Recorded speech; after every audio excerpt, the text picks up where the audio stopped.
নমস্কার, অনেকদিন পর ফিরে আসছি। সকলকে ধন্যবাদ, অভিনন্দন জানাই। গলাটা একটু বসে গিয়েছে ঠান্ডাতে। তা হয়েছে কি, এখন আম নিয়ে দু চারটে কথা বলবো। আমের পিরিয়ড চলছে, মুকুল আসার।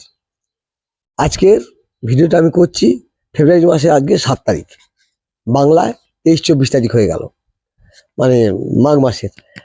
এতদিন আমরা দেখেছি কি যে একটু তাপমাত্রা একটু বাড়ে, দক্ষিণে বাতাসের প্রভাবটা কমে যায়, হু করে মুকুল চলে আসে।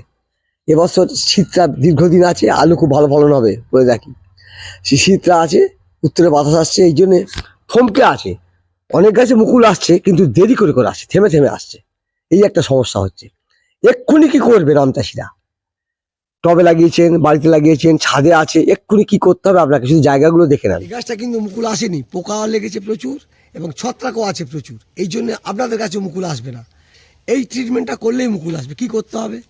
এই জায়গাটা, এই ভাজক কলা, এই জায়গাটা পরিষ্কার রাখতে হবে, এই জায়গাটা ক্লিন করতে হবে, এই জায়গাগুলো পরিষ্কার করতে হবে, করলেই মুকুল চলে আসবে। মুকুলটা তো আসবে আপনার এখান দিয়ে, এইখানটাই তো গোলমাল। এটা অ্যানথ্রাকনোজ বলে। অ্যানথ্রাকনোজ যে টাইপ অফ ফাঙ্গাস, এটাও একটা ছত্রাক। তা এই জায়গাগুলো পরিষ্কার করতে হবে। দেখবেন আমি এই মুকুলটা আনবো, ভর্তি হয়ে যাবে। আমি কথা দিচ্ছি, দেখবেন, আপনাকে দেখিয়ে দেবো। এইভাবে কিন্তু এই গাছটাকে ট্রিটমেন্ট করতে এসছি আমি এখন ছাদে। আমার লক্ষ্মী গাছ ছিল, এত বড় হয়ে গেছিল, ঝড় জল বাঁধছিল বলে কেটে দিয়েছি। কেটে দিতেই গাছটা মরে যাচ্ছে। এত মিষ্টি, গ্রামের লক্ষ্যে তো মানে সবাই ধন্য ধন্য করতে, যে আম গাছ একটা হয়েছে বটে। ঠিক আছে, আমার স্ত্রী বললো এটা মুকুল আনতেই হবে, কি ডাক্তারি করো দেখি একবার। তা দেখুন আনতে পেরেছি কিনা, কিছু মুকুলে আসতে পেরেছি কিনা। গত বছর একদম ছিল না, আম হয়নি গত বছর। তা এবছর যা ডাল এসছে দেখুন, মোটামুটি মুকুল আনতে পেরেছি। কিচ্ছু না, আম গাছের ট্রিটমেন্টটা একদম ইজি ট্রিটমেন্ট। মুকুলটা আসা খুব সহজ। তাহলে আপনাদের কি করতে হবে? আপনাদের করতে হবে কি, যে কোনো এখন ফাঙ্গিসাইড, যে ফাঙ্গিসাইড আছে, আমি নাম বলবো না, যে ছত্রাকনাশক ওষুধ আছে, যে পোকার বিষ বাড়িতে আছে, সেই দুটো মেশাতে হবে। সেই সঙ্গে 0-32 একটু কিনতে হবে, সাদা মতো পাউডার নেবে। ওই পাউডারটা প্রতি লিটার জলে 2.5 থেকে 3 গ্রাম দেবেন। আর যে কোনো পিজিআর 1 মিলি দেবেন। এইরকম মুকুল ভর্তি আনুন, চেষ্টা করুন। জানি না ক্যামেরা থেকে দেখা যাচ্ছে কিনা, দূরে থেকে আমি ছাদ থেকে তুলছি আর আমার গলাটাও ধরে গেছে। এইভাবে মুকুল আনার চেষ্টা করুন। এইভাবে মুকুল আসুক, তারপর ট্রিটমেন্টটা হবে। আগে মুকুলটা আসছে কিনা দেখুন।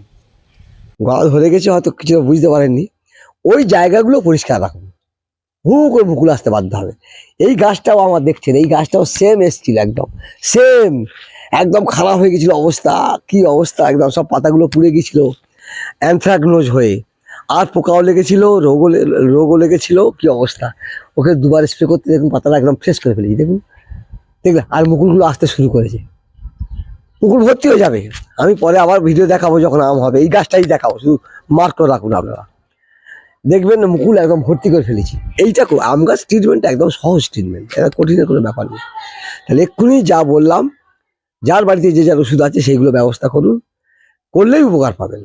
মুকুলটাকে আসতে দিন, তারপর আবার আমি জানাবো পরিচর্যার সময় কি করবেন। এইভাবে কিন্তু আপনারা পরিচর্যা করে আমের মুকুল আসতে সাহায্য করুন। আমটা প্রত্যেকের বাড়িতে হোক, এই আশা করব। আর বিস্তারিত যাচ্ছি না, সংক্ষিপ্ত আকারে রাখলাম। নমস্কার, ধন্যবাদ।